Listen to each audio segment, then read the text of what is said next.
माँ Ambe recording studio आमी।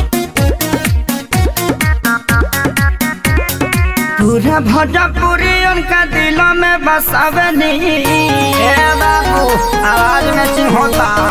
पूरा भोजपुरी उनका दिलों में बसावनी खेसारी लाल का चेला होय खेसारी लेखा गावनी।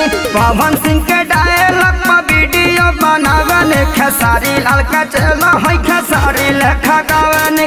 पूरा भोजपुरी उनका दिलों में बसावनी खेसारी लाल का चेला होय खेसारी लेखा गावनी। खेसारी लाल का चेला होय खेसारी लाल का चेला होय खेसारी लेखा गावनी। Presented by Fast Music। छप्पन के जान हमें शान हो बिहार के चल जाला गोल जबान निकले ले झाज के। छप्पर के जान हमें शान हो बिहार के चल जाला गोली जबान निकले ले झार के। निराहु का जय सर कसा चलावनी बुझाइल हो। निराहु का जाई सर कसा चलावनी खेसारी लाल के चेला है खेसारी लेखा गावनी। पूरा भोजपुरी उनका दिलों में बसावनी खेसारी लाल के चेला है खेसारी लेखा गावनी। खेसारी लाल के चेला है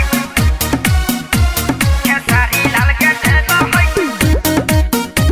खेसारी लेखा गावनी। कम पड़ जाए कुछ करी का बढ़ाई भैया खेसारी जैसा कमर का हिलाई।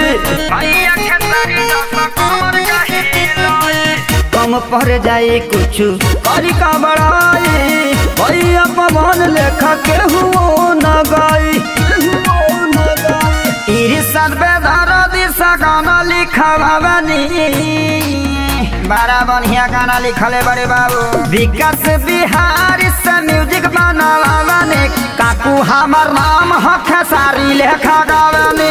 पूरा भोजपुरी उनका दिलों में बसावनी खेसारी लाल का चेला होय खेसारी लेखा गावनी। खेसारी लाल का चेला होय खेसारी लेखा गावनी। ला गर्दा हो गए।